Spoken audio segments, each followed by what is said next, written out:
Bienvenue encore à une nouvelle vidéo pour le site être-humain.net.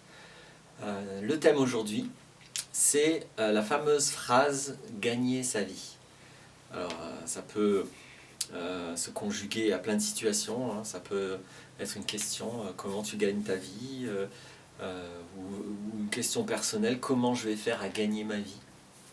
Alors évidemment, l'énorme manque de conscience qu'il y a dans cette phrase, dans toutes les pensées qui vont autour, c'est que simplement la vie ça se gagne pas. Vous l'avez déjà gagnée. Donc il n'y a rien à faire pour la gagner, la vie. C'est pas la vie qu'il s'agit de gagner. Donc l'idée c'est de regarder plus profondément. Alors évidemment, il ne s'agit pas juste de répondre ça. L'idée c'est de regarder vraiment plus profondément qu'est-ce qu'il y a derrière cette question. C'est une question très très très conditionnée, c'est-à-dire qu'on nous fait croire que nous ne sommes pas encore vivants, hein, l'air de rien, c'est ça que ça veut dire, et qu'il faudrait gagner la vie. Et vraiment, prenez du recul, c'est une phrase qu'on a tellement l'habitude d'entendre, ne l'entendez pas comme d'habitude, regardez les mots, gagner sa vie, comment je vais gagner ma vie. Vous voyez bien que c'est un non-sens total, on est dans de la psychose là, c'est vraiment du délire, c'est-à-dire qu'il y a une inconscience totale entre les pensées, donc l'abstraction, la conceptualisation, la symbolisation et le réel. Et le psychotique, c'est celui qui ne fait pas bien la différence entre ce qu'il pense et le réel. Et là, nous sommes psychotiques quand nous pensons ce genre d'idées-là. Qui vraiment, non, la vie, vous l'avez déjà, il n'y a plus rien à faire pour la gagner.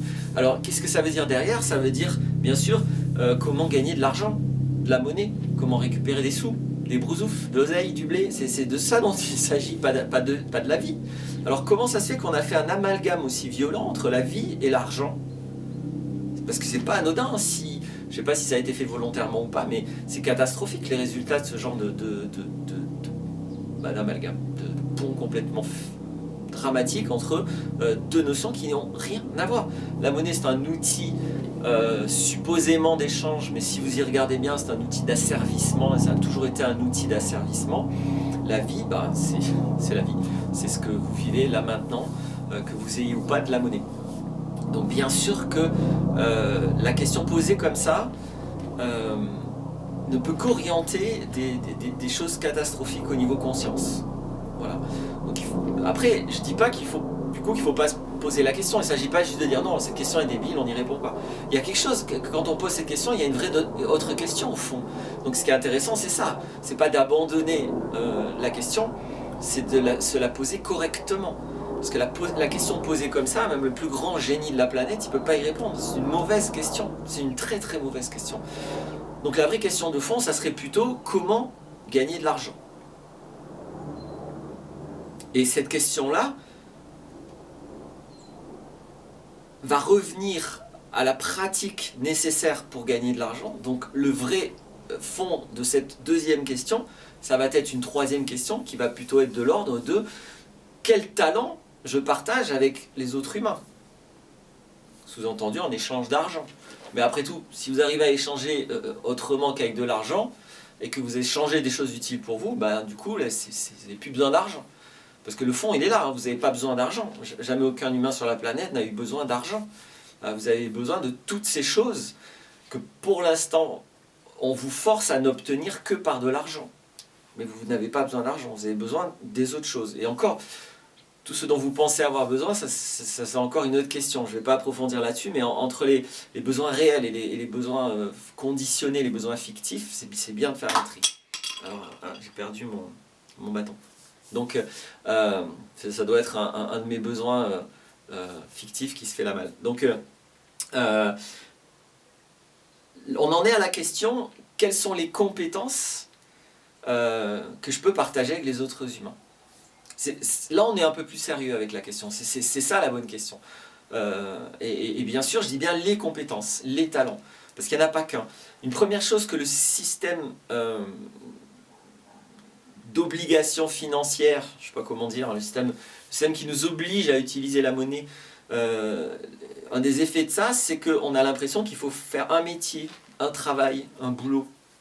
Alors que l'humain, à la base, il n'est pas fait pour ça. L'humain, il est capable de faire plein de choses. Et puis même, il se sent mieux dans sa vie s'il fait plein de choses dans la journée, pas juste une seule. Donc,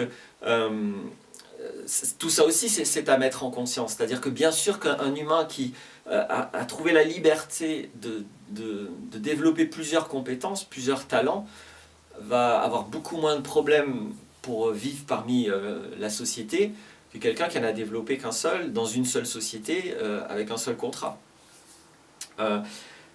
Du coup, on peut aller encore plus profond avec cette question. Donc on part de comment tu gagnes ta vie, alors que vous la demandiez à quelqu'un, cette question, que vous la demandiez à vous-même, pour aller à comment tu gagnes de l'argent, pour aller à quelles compétences tu mets en place avec les autres, à une question beaucoup plus fondamentale qui nous donne beaucoup plus de puissance, qui est: suis-je libre de développer des compétences? Suis-je libre de les vivre?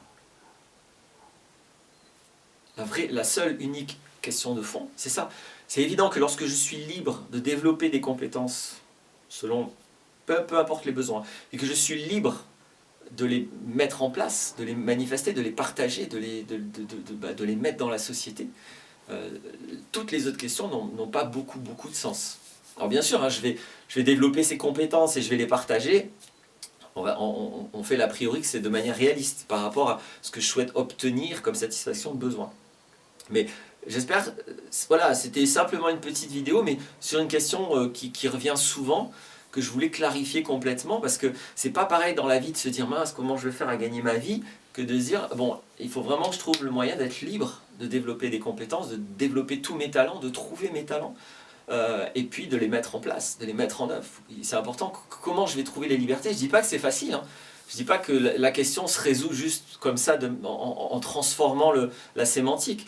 Je dis juste que quand j'en reviens à la question de ma liberté à me développer intérieurement, et puis une fois que j'ai ce développement intérieur, de le manifester, de l'exprimer dans la société, une fois que je reviens à ça, je reviens à mon vrai pouvoir, je reviens à l'essentiel, je reviens aussi à quelque chose qui est beaucoup plus indépendant, beaucoup plus autonome. Parce que la question de comment gagner ma vie, déjà, elle a tellement peu de sens que ça devient très compliqué en soi.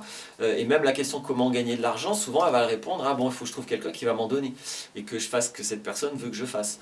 Et là aussi, c'est pas tellement un processus indépendant. Donc je dis pas que c'est simple d'être libre, de trouver ses compétences, ses talents, de les développer, de les faire grandir. Ça veut dire aussi de faire la chasse à tous mes obstacles intérieurs, à tout ce qui empêche que j'apprenne. Parce que l'apprentissage, c'est vraiment le mouvement naturel de l'être humain. Si à un moment donné, je n'apprends plus de nouvelles compétences, c'est parce que j'ai cassé quelque chose de très grave. C'est très important pour un humain d'être adaptable. Donc si je ne suis plus adaptable, c'est très très grave. C'est-à-dire que je me suis transformé en robot ou en zombie. Donc retrouver ça, ça devient important. Donc c'est une question beaucoup plus importante que trouver un patron. Et je ne dis pas que c'est une question simple. Vous voyez juste que c'est pas la même. Et que ça va pas avoir les mêmes conséquences. Donc après, pour comment vous trouvez vos compétences et ce que vous en faites, ça vous regarde. C'est pas à moi d'aller dans ces détails-là. Là, moi, je trouvais utile de faire cette clarté de conscience et ce recadrage de nos lieux communs très très très conditionnés et très très très conditionnants. À bientôt!